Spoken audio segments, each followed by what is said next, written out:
Hey guys, it's me again. So I wanted to talk today about a story that came through my email.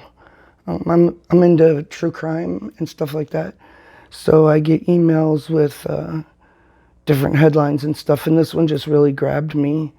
A little girl named Aaliyah Norris. I'm gonna hold this up. I don't know if you could see her picture there. That's her, Aaliyah Norris. Aaliyah was riding in a car eating some ice cream. She's 7 years old, and a bullet came and struck her in the head. She didn't die immediately. I believe she was shot on Tuesday, and she passed away on Thursday at the hospital.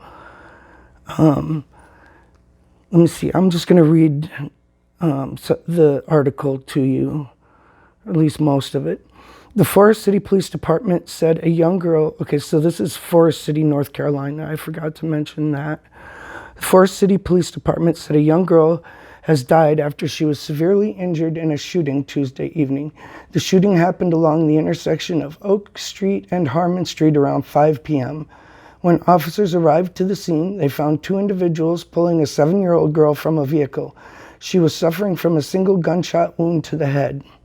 The child was transported by helicopter to Spartanburg Regional Hospital. On Thursday, police confirmed that she had passed away. The school shared a photo of her and a message for her family on their Facebook page. Officials learned that the suspects fled in a black SUV. Chief Leroy with Forest City Fire Department shared a photo captured on camera of the suspected vehicle. Through their investigation, police were able to identify Shaquille Marshawn Francis, 26, as the suspect. Francis was arrested Wednesday without incident and charged with assault with a deadly weapon, inflicting serious injury with intent to kill, discharging a weapon into occupied property, inflicting serious bodily injury, and discharging a firearm within city limits. Thursday, Police Chief Leroy confirmed his assault charges had been upgraded to murder. Leroy said Francis was released from jail just a few hours before Tuesday's shooting. He was in custody for unrelated charges. Well, I wouldn't say they're completely unrelated, considering the charge had been in jail for assault with a deadly weapon, meaning apparently he pointed a gun at someone. And he bonded himself out. He had done this earlier in the day and then bailed himself out of jail. And then a few hours later, he does this. Now, like I've said before, I'm a liberal at heart. I'm a liberal person at heart. And having been in trouble with the law in the past, I've always been one to, and I do understand that we have a huge problem with overcrowding in our prisons, and we have people, because of this drug war that shouldn't be in there. And I've been in favor of, making bail easier for people, but this is a little different. And I think I've grown up too. I'm not in trouble all the time. I'm actually a law-abiding citizen now. So it's really frustrating to me to see this. Now, I don't know if, is this North Carolina? I don't know if, North Carolina. I don't know what kind of government they have around there, whether it's more liberal or conservative. But I think it's pretty disgusting that this man could get put in jail for pointing a gun at somebody, and within a few hours have bonded himself out and had another gun in his hands to be able to go and shoot this little girl.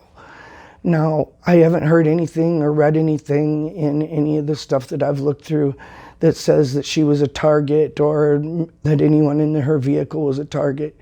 I'm guessing she was just an innocent bystander. Maybe this was some kind of drive-by. They fled in a black SUV. Who knows? Maybe this was some kind of gang shooting. Maybe it actually was related to the earlier incident regarding who they were actually shooting at. And this happens way too often, where people go to jail and they get out and they turn around and do the exact same thing that they did to get them put in there. I know, because I was that dummy once. And too many times little children suffer at the hands of these people trying to shoot each other and wanting to murder each other. I can't remember really any details or even the age of the little girl, but maybe a year ago or so, there was a little girl that was at a Walmart in a vehicle driving out of Walmart that got shot and killed. And they blamed it on a white man in a pickup truck. And it turns out that it was, I don't know if it was gang related or what, but turned out to be a black person. And it's possible that, I want to say someone in the vehicle was actually being targeted and the kid was just collateral damage, so to speak. It's got me really upset, and I don't know what we can do to stop this, because people do have a right to be out on bail.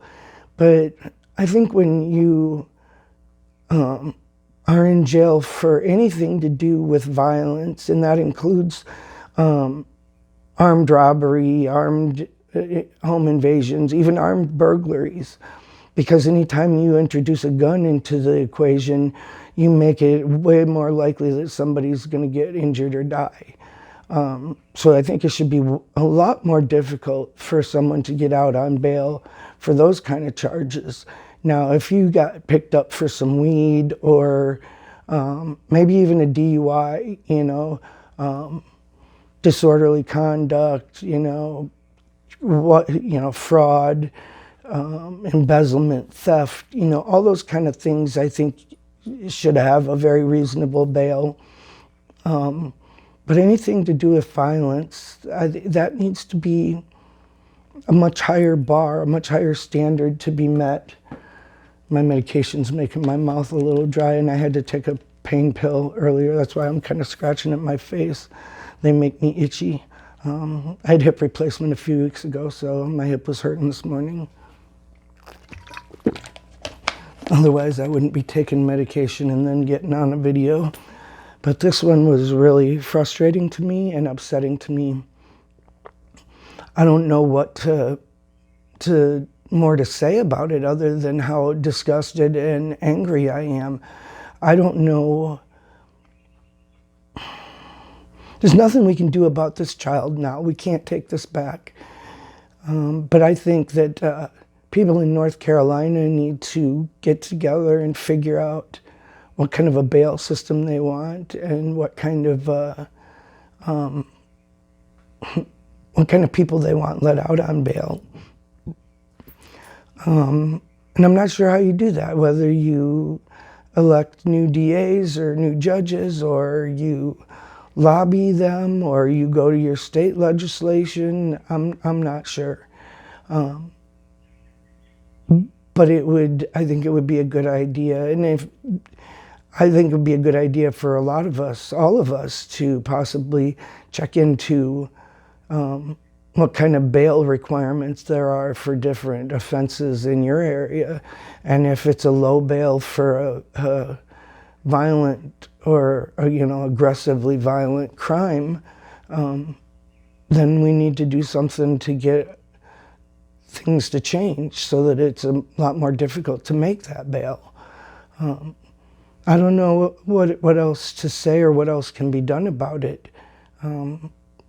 Because I've heard too many, I know there are only anecdotes and there may be only a handful of them, but there's a handful too many of little kids being caught in the crossfire of this. Apparently it happens all the time in Chicago, but we just never hear about it because it happens all the time.